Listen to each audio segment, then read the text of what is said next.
Hi, welcome to my talk, and before I start, I just want to thank XR Labs for hosting this event, and online. I really wish I could be with you all in person, but due to various circumstances, it didn't work out this year. Maybe next time. But thank you nonetheless for putting this all on. So before I start, I just wanted to say two things. First, there are a couple of points in this talk that are the subject of an ongoing lawsuit, so I have to be very careful, especially near the end, about what I say. So there's a point where I will be reading a prepared statements, and that's why, if it sounds a little dry. The second is that this talk is covering both technical and governance/political related issues, and as a result, in order to really understand what happened here, I have to dive pretty deep technically. That said, I want this talk to be accessible to a more general audience, and so I will be trying to keep it at a high level and trying to use examples where necessary to help to explain to somebody who might not be so technical as to what has happened.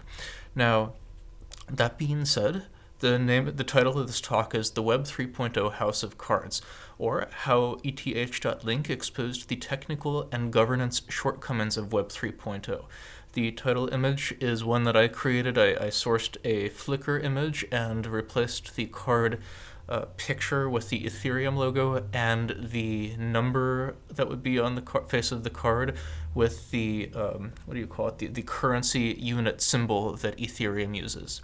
This is a tongue-in-cheek comment. It's a bit of a joke. It's all in good fun. I hope nobody gets too offended by that. It's just a way to play a little bit with this topic. So the cornerstone of not only this talk, but also in large part my whole philosophy about how the internet works is that, to quote John Gilmore, who, among other things, was one of the co-founders of the Electronic Fear Foundation and is a digital civil liberties advocate and so on, is that the internet interprets censorship as damage and routes around it.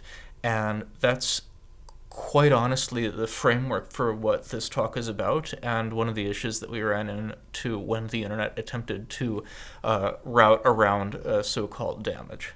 So the outline of this talk is we're going to start with a little bit about me, and then we'll go into background. And it's both technical and political, social legal background. And I put 4 scary-looking acronyms on the slide. And don't worry, I will explain what all these acronyms mean and why they're actually important to understanding what we're then calling the House of Cards, the main thrust behind the story, what you all came here to see. And at the end of that, we're going to have some takeaways, including some things on how you can watch as things progress. So about me. What do I think of Web 3.0? I think it is bullshit. In fact, I wrote an article for the spring 2022 issue of 2600 magazine with the same title, Web 3.0 is bullshit. I think that it is a fluff term that corporations are using to try to grift for money, and they're trying to solve all these social issues by slapping blockchains and NFTs and this, that, and the other thing, all these things that get thrown around. I'm sick of it and I hate all of it. So then you might ask, why is it that I'm giving a talk about Web 3.0? And the answer is because Virgil Griffith is a good friend of mine. Now, he cannot be doing this talk himself because he's in federal prison for things that are outside of the scope of this talk. But he's pictured in this slide on the right with his friend, my friend too, Billy Hoffman. They are giving a talk about an incident that happened in April 2003 at a conference in Atlanta, Georgia called Interzone 2. They found some security issues in the Blackboard software system, and they were set to give a talk about it. And hours before the talk was transpired to happen, they got a cease and desist order from Blackboard. Now, I was at that conference, and I was actually in the audience waiting for this talk to happen when we got the news about the cease and desist order, and I was pretty upset about it. And this is one of the ways that I met Virgil, and also we have various mutual interests. For example, we both love artificial intelligence and ideas like that. But in any case, this is why I, somebody who hates Web 3.0, is now talking about Web 3.0 at a conference. I blame Virgil for this, but it's all in good faith. So let's rewind, backtrack a little bit, and get some background so that we can understand what happened in all of this. And I'll define what DNS is in a moment, but first, let's rewind to, I don't know, the 1960s or something like that, when computers first came along. And another word for a computer is a host. And you can see on the right here, we have a small network of 4 computers, Bart, Homer, Marge, and Lisa. So in the top left there, you see the host name is Bart, and the host IP or internet address is this string of numbers. So computers talk to each other, but they don't, like if Bart were to want to send a message to Homer, the computer doesn't know what it says, what he means when he says, I want to talk to Homer. So he has to, the computer can only reach Homer via that internet address. So there is on every computer what is called a hosts file, and you can see an example of this on the left side. The hosts file contains internet addresses and the host names. So Bart wants to talk to Homer. The software he's using will look in the host file, get Homer's internet address, and then use the internet address to send the message to Homer. Now, clearly there's 2 major issues with this. One of them is it's not human readable. It's hard enough to understand this now for a layperson, but imagine in the 1960s nobody would be able to update the host file, and beyond that it doesn't scale. And so for example, let's say that the Simpsons wanted to invite a new member of their family, Maggie. Well, everyone can talk to each other because they all have the entries in the host file. But how can Maggie talk to anyone? How can anyone talk to Maggie? It's not possible because they just don't know how to reach because their computers don't know how to reach each other. So this is where we introduce DNS, or the Domain Name Service. A domain name service is within a domain, that is in here the Simpsons family, we have a service which handles naming. So let's say that Bart wants to talk to Maggie. So Bart has in his computer a name resolver file that is on the left side. You can see an example, and it has the name server, which you can see the internet address for it so the computer can reach it, and the domain that is involved, which is the Simpsons family. So if Bart wants to talk to Maggie, who is a new member of the family, Bart goes to the domain name service and says, hey, I want to talk to Maggie. And the domain name service says, oh, here is the internet address for Maggie. And Bart's computer can now use this internet address to talk to Maggie. And Bart himself doesn't have to do any technical things. He just enters Maggie's name and the system handles it all. And this is, except for a little initial setting up, this is much, much more user-friendly. And this is also scalable, so we could have 10, 100, 1,000 new family members, and we would be able to repeat the same process without any real technical overhead. This was the solution that they came up with in the early 1980s, and this lasted for a long time. But there's one big issue with it. Well, actually, first off, let me discuss. So I jumped a little bit. So this way that Homer and Bart and everyone talk to each other this is the bedrock of how the internet as we know it exists, right? So let's use an example I guess the example here.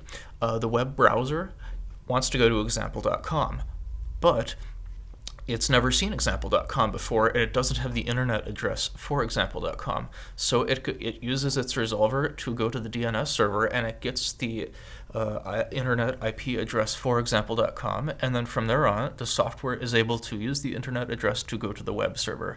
So this is like if you want to go to google.com, you want to go to ccc.de, it's going to be using the internet server, or it's going to be using the DNS server to get the internet address, and then the computer doesn't know what example.com is, it's going to be using the internet address for everything. So this is the foundation. Every time you go to a web page, your system is going to be performing one of these lookups. So there's an interesting question we should be asking though, is that DNS server, who's in charge of it? What's going on there? So there's a couple of things we should mention here.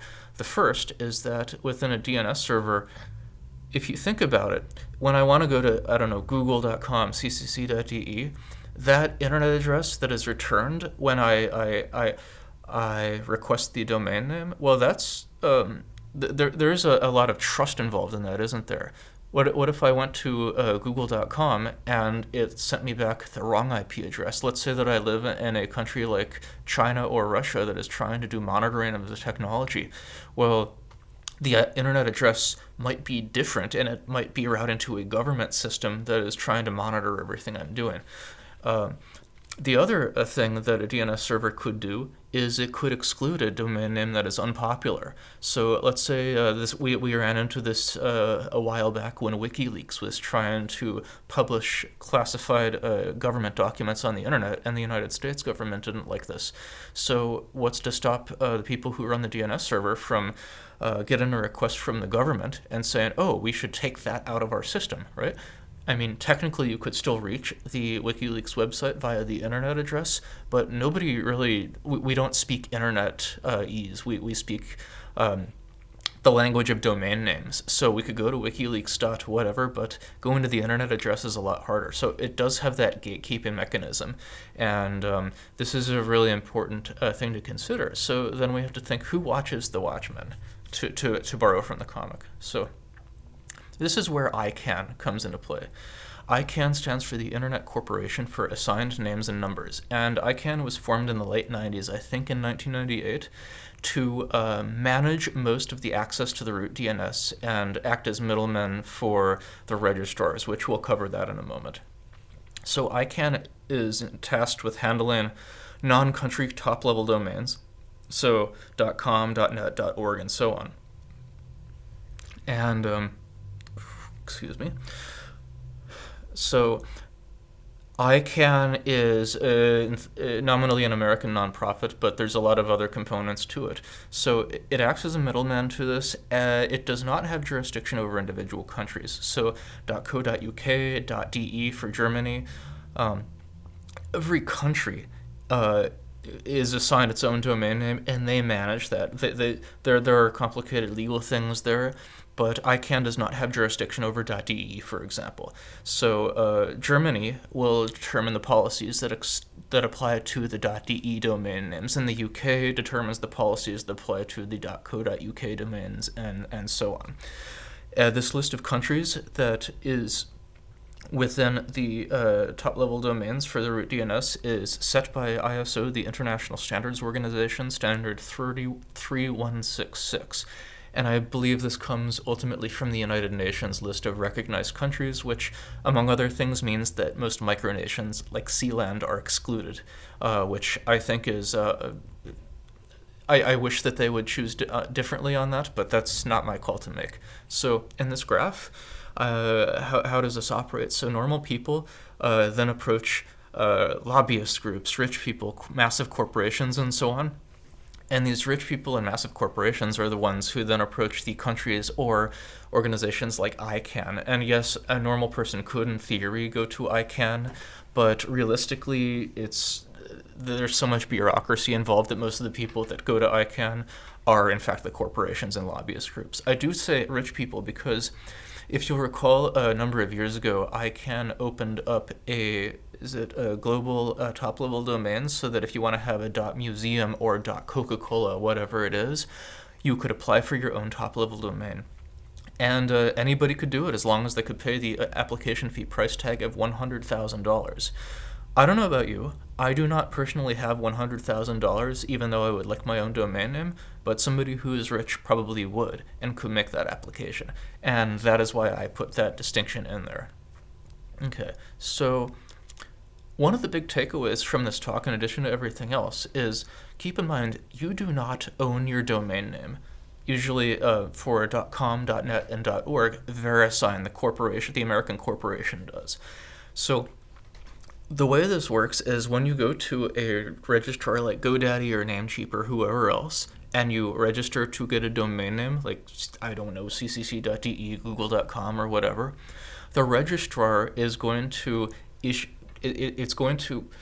grant you that domain name for a nominal fee, and the registrar has an agreement with ICANN in terms of determining root DNS access. So I go to GoDaddy and I register my domain name, and the registrar doesn't own anything. They have the agreement with ICANN, and ICANN puts it into the root system, and then it's accessible to the world. So when a website that is doing something unpopular to certain governments, like WikiLeaks, when there are governments and large corporations that want to, say, censor them, then there are three different ways that it could be tackled. VeriSign could come in and say, hey, I actually own that domain name because I own the top-level domain, and I want to revoke it. ICANN could take some political action, or the registrar could take some kind of policy-based action on this. So when you're registering a domain name, just remember it's not yours, and the way domain name ownership works is very complicated. In all honesty, it's beyond the scope of this talk, but just please remember that as we're going through this. So this is one of the reasons that DNS, or the way that ICANN is set up, is a centralized system.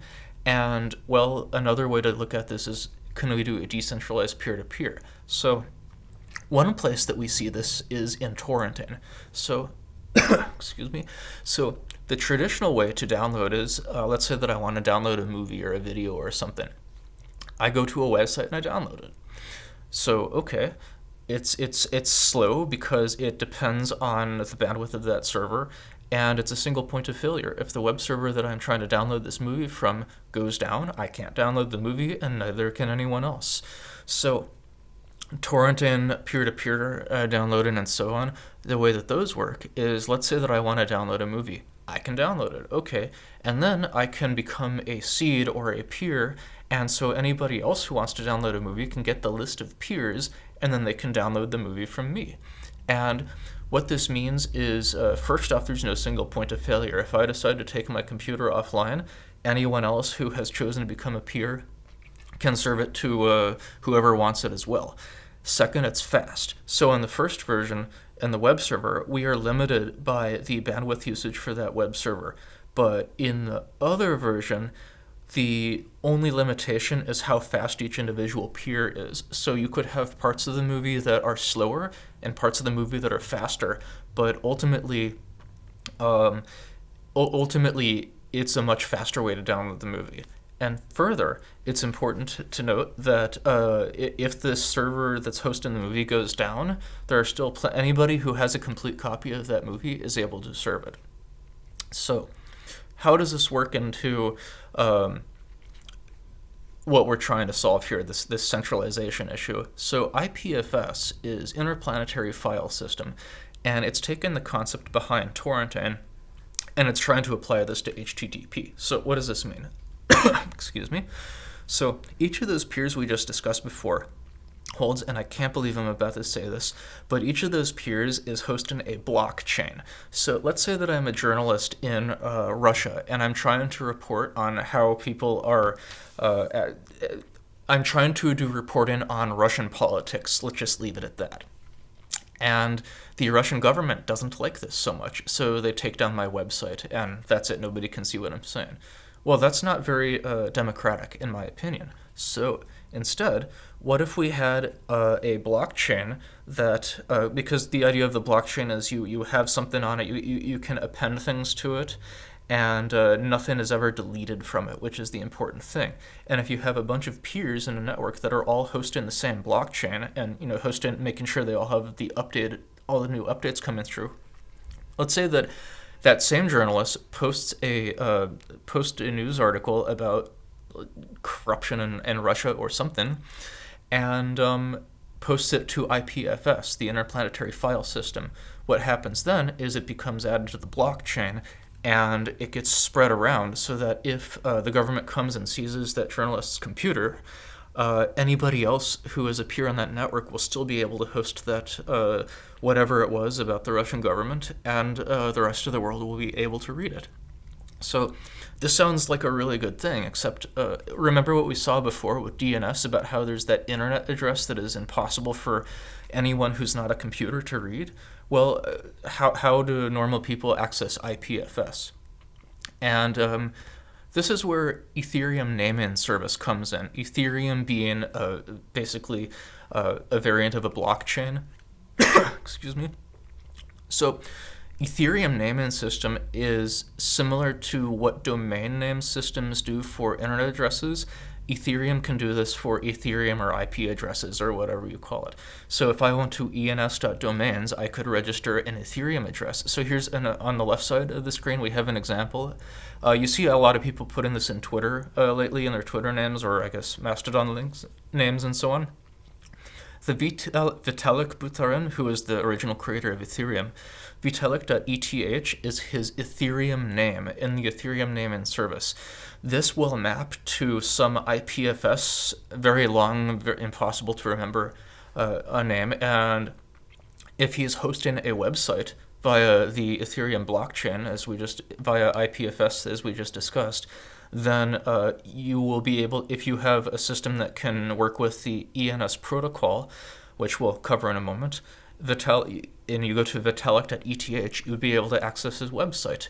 And further, Ethereum as a cryptocurrency, you can actually access the wallets for this. So it's a very useful thing, and in terms of decentralizing things and making sure that if let's say that a single Ethereum node goes down, or a single Ethereum peer goes down, that you can access things just by that. Well, this is a really great thing for democratizing the internet. Well, how does it work? So first off, let's say that you've downloaded an Ethereum client. Your Ethereum client is then going to, you download an Ethereum client, and you want to make a request to go to vitalik.eth or website.eth, whatever. What it does, it makes a request to eth.link. So remember how with the DNS we would go to a domain name service and it would resolve the domain name for us? What eth.link does is it will go to the distributed Ethereum blockchain servers that have that blockchain which contains the address and so on, and it will return an address, a computer-readable address that your Ethereum client can access.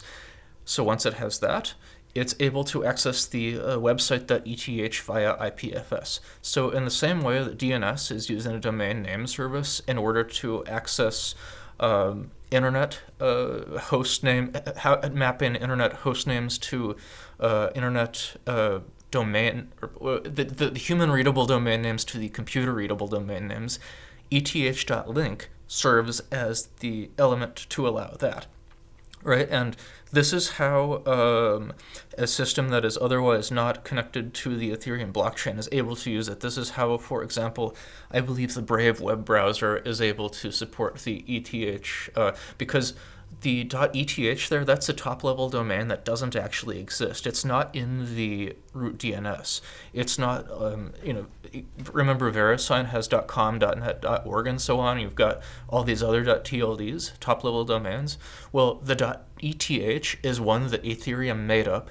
It doesn't exist in the root DNS, and therefore, in order to actually access it, you have to go through this eth.link server in order to make Ethereum work. All right, and now we get to the fun stuff. So I'm calling this part of the talk the House of Cards, and you'll understand why pretty soon. So let's cover some basic groundwork first to understand the situation. You'll recall a couple of minutes ago I described how ICANN did this thing a few years ago where they introduced global top-level domains where anybody who wanted to and could pay the application fee was welcome to apply for their own top-level domain. A company called Uniregistry went ahead and went through the process for the .link top-level domain. Then my friend Virgil, who I mentioned before, registered eth.link, that domain, in 2017. That's, you'll recall, the domain name that Ethereum Name Service is using to do all the ENS stuff. Excuse me. So then Uniregistry was acquired by Godaddy in early 2020. Here is a copy of the press release from that on the right. So February 11th, 2020. Now you might say, okay, that's completely fine. This is a tech company acquiring another tech company. This happens all the time. So nothing really interesting there. So here's the problem with that. GoDaddy doesn't support .link domains. Well, the way they put it is they don't allow new registrations, but they will allow existing owners. So, for example, Virgil to continue to renew it. In fact, it says right here, if you are a current owner of .link, like if you have a .link domain, no worries, you can continue registering it through us. Well, this is fine. Okay, I honestly we don't really care who owns the or we don't care what registrar the domain is with, as long as we can continue renewing it, as long as the things work. Well, so then we get this email from Uniregistry on July 31st of 2022. And at this point, I'm going to refer to an item from the lawsuit True Names Limited versus GoDaddy Incorporated. Item 25. On July 31st, 2022, Plaintiff Griffith received a notice that the eth.link domain registration had expired. The same notice provided that there was an ability to renew the domain name. Okay, so I have to give a bit of a story time here. So if you were to click on the button you see there where it says go to my domain manager, that would go to the Uniregistry, I guess the login or whatever the Uniregistry domain manager area is. Now, as for various reasons, Virgil's lawyer, Alex Rebellis, and I have become the custodians of his domain name. And this is primarily, actually the only reason, is so that when issues like this happen, like his domain names expire, we can make sure that they keep going, because he's got a bunch of little projects going on, and we want to make sure that they can continue while he's unable to do this himself. So this is how we get this email, for example. So the issue with Uniregistry is that, well, you'll note that this is something really annoying we ran into. You'll know that when a company gets acquired, you'll recall that in the previous slide you saw that Uniregistry was acquired by GoDaddy in, what was it, February 11th of 2020. So that was a couple of years ago. What happens when a company gets acquired? People will either transition into the new company that is acquiring them, or that they will leave and go on to other places. And one of the other things that happens is that pieces and functions of the website that gets acquired maybe break, and nobody really cares because they're moving on to new pastures. Well, in this case, the domain manager, or the Uniregistry system seemed to work, can't really say for sure, but the password reset function was broken.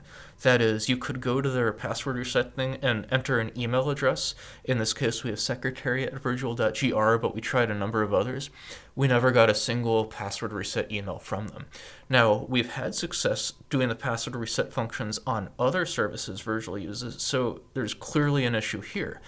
Of course, normally if you had this issue like this, you would just contact the tech support and they would help you out. See where it says help@uniregistry.com? Well, if the company has been acquired, nobody cares about that anymore. And in fact, if you go to that page for their online knowledge base, they basically say go to GoDaddy's help. So this was annoying, but you know what? Okay, they've been acquired by GoDaddy, so maybe we'll just log into Virtual's GoDaddy account. And I did, and here's what we saw. You don't have any products yet. Well, that's strange. And at this point, I'm going to say something I have to be very, very careful about how I word this, and I'm going to be vague, and there are reasons for that. So on August 1st, 2022, that's the day after we got that notice and we were trying to log in, some background activity occurred that resulted in the domain being, quote, renewed, unquote, without being paid for.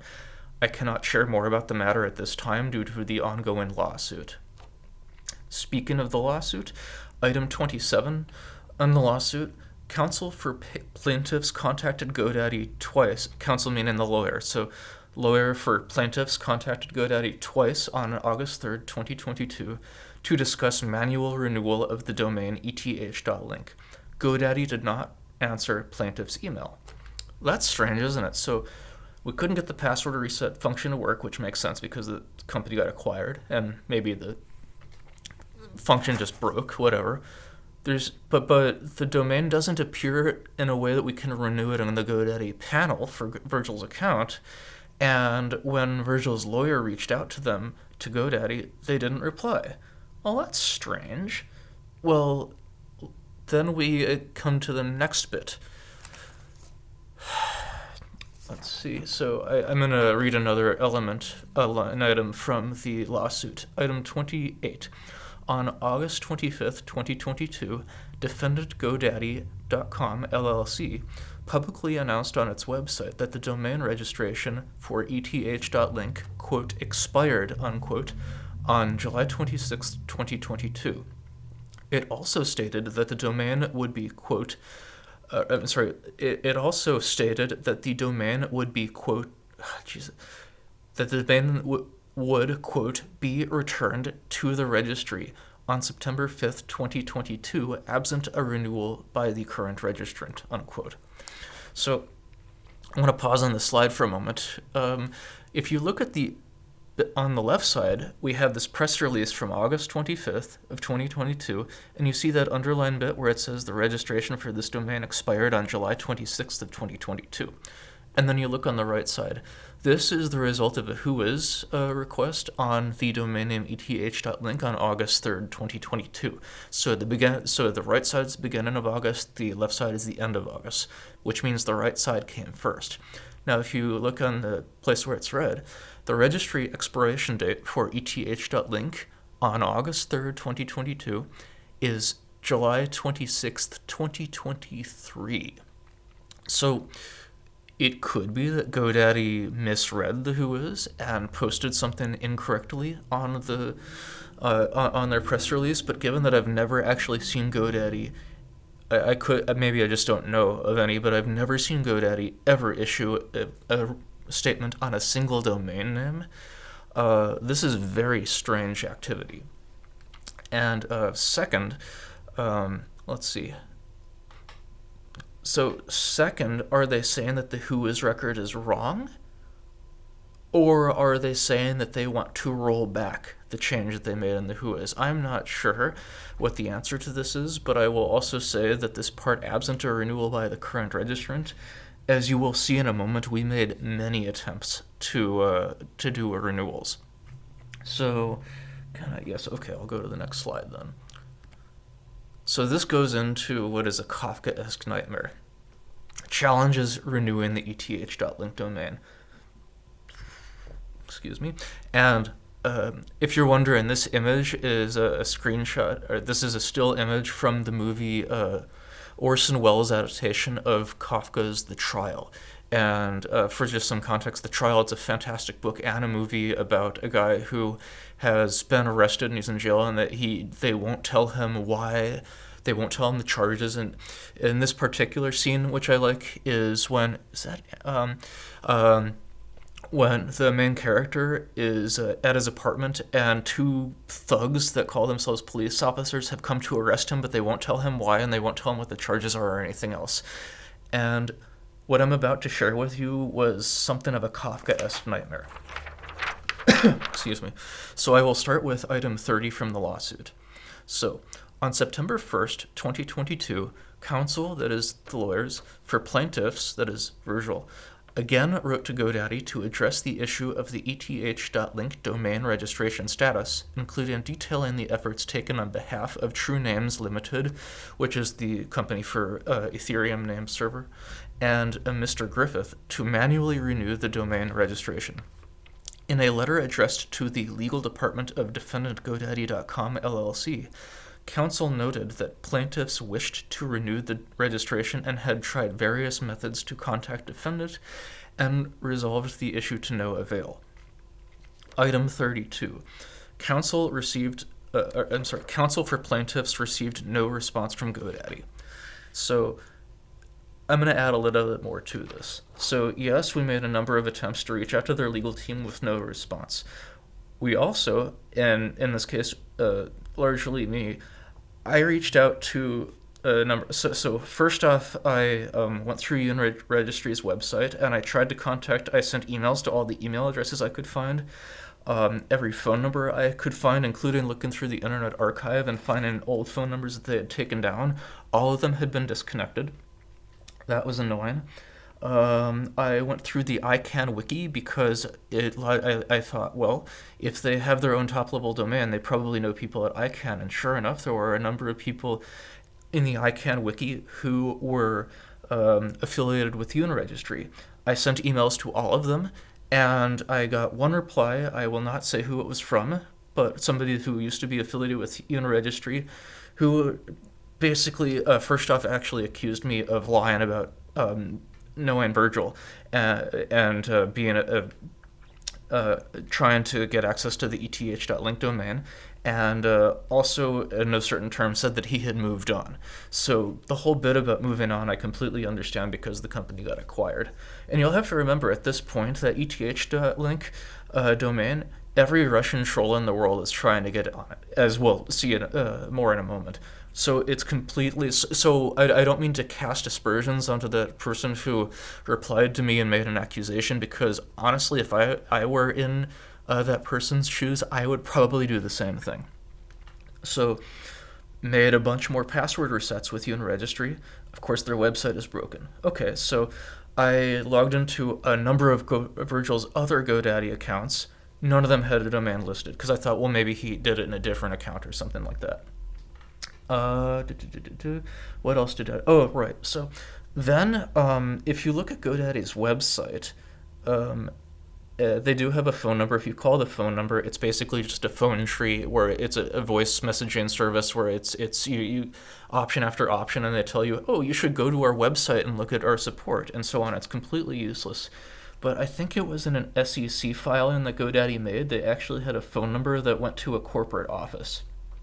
I called that phone number, and I was able to get through their corporate support, their tech support, and this really why I called in, and the very helpful person who answered, he told me how to put it. Basically, I called in, and it sounded like it was the phone number that should have been on GoDaddy's website, because he was very helpful, and he was there to help me to manually renew the domain name. I gave him the domain name to renew, and he entered into the system, and he said at first, that domain is not with GoDaddy. And I said, look at the who is. And he did. And he said, that's strange. Okay, I'm going to check out some things. Can I put you on hold for a minute? So, okay, I said, because I thought, well, I finally got to the bottom of this. Maybe we can solve this. 45 minutes later, he finally takes me off of hold, and he tells me a very interesting thing, that he's never seen this issue before. Nobody else in his department has seen this issue before. His team lead has never encountered this issue before. And he said that the only way to resolve this issue was to contact somebody at Uniregistry. And I said, well, that doesn't make any sense, because Uniregistry's website says to go to GoDaddy. And he said, I know, but I can't do anything else for you. And I said, well, okay, but GoDaddy acquired Uniregistry. Maybe you could at least give me a contact phone number or some place to go for Uniregistry. And he said, I can't. I don't have any information on this. I'm sorry, I can't do anything else for you. And at that point, I thanked him very much for his help, and I let him go for the night, but I thought that he probably had a pretty interesting story to tell his family when he got home. But yeah, so that was bizarre. Beyond bizarre, and I thought, okay, there's something else going on here. So then, a little bit later, actually this would be the day after that, so all of this is transpiring in a very short period of time. So GoDaddy force expires a valid domain name. So the Twitter thing on the left here is from Ethereum had to make a public announcement because eth.link was down, which therefore meant, well, the domain was valid, but the name servers were pointed to a parked address. And this ultimately meant that every Ethereum client that was attempting to use those .eth domains I mentioned before were down. And people were upset, understandably so. So on the left side, you have Ethereum making a public statement about this. Despite help from his lawyer, we've been unable to access his registrar account. And on the right side, you can see from web3isgoinggreat.com, there was a statement that they mocked some things about this, and you see a little bit more context about why he's in prison, although why he's allegedly in prison and so on. I'm not going to get into that in this talk, but needless to say, a lot of people noticed, and this started to make a number of waves. And if you think that Web 3.0 is this decentralized blockchain-based thing like what Ethereum is doing with eth.link, well, this is a very, very bad situation for eth.link. So, okay, so the domain has been force expired, And let's see what happens next. And here is, do I have to say it? Right, so GoDaddy apparently sold the, right, I'm going to read this from the lawsuit again. So item 33, rather than provide any response on information and belief, on September 3rd, 2022, GoDaddy conducted a sale of the eth.link domain name. Dynadot, an online auction holder, purported to have purchased or to have taken possession and control of the domain from GoDaddy. This sale took place 2 days prior to the September 5th, 2022 date that the GoDaddy defendants represented would be the date on which the eth.link domain name would be returned to the registry. So what this is saying is that even though GoDaddy made a press release saying that on September 5th it would be returned to the registry, it turns out that they actually, I am saying that they probably sold it, but hard to say, to Dynadot, the online auction holder, 2 days before that date. That's very strange. So then, item 34, it said on the lawsuit, then, on the same day it allegedly bought the domain name,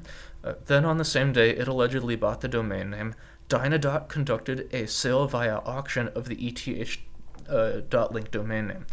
The purported purchaser of the eth.link domain name from Dynadot is defendant Manifold Finance. So what you actually had in this lawsuit were 3 different defendants, and GoDaddy, Dynadot, and Manifold Finance. And the open question here was, were they all aware? Like, was this actually some kind of a conspiracy? Because it could be that GoDaddy sold the domain and they didn't know about all this other stuff. They just thought, oh, this is useful. However, if you look at the Whois record, it's quite clear. I mean, let's just say that you're a company and you're going to buy a domain name for $852,000.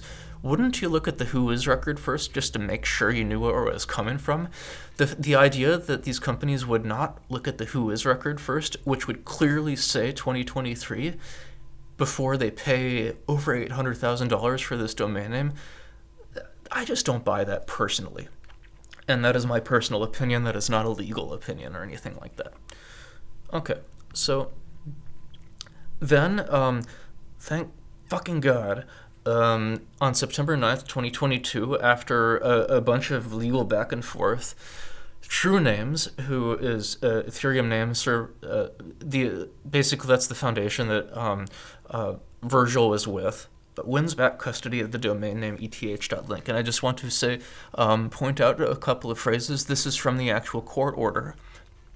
So first off, GoDaddy and their officers are they enjoined, which means not allowed. They're not allowed to directly or indirectly cause the expiration of the domain name.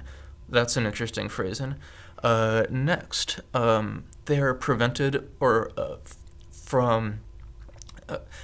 they are blocked from preventing or frustrating the plaintiff's right to renew the registration, because we had made a number of attempts, and it was clear we had made a number of attempts to manually renew the domain, and it was clearly getting rebuffed somehow.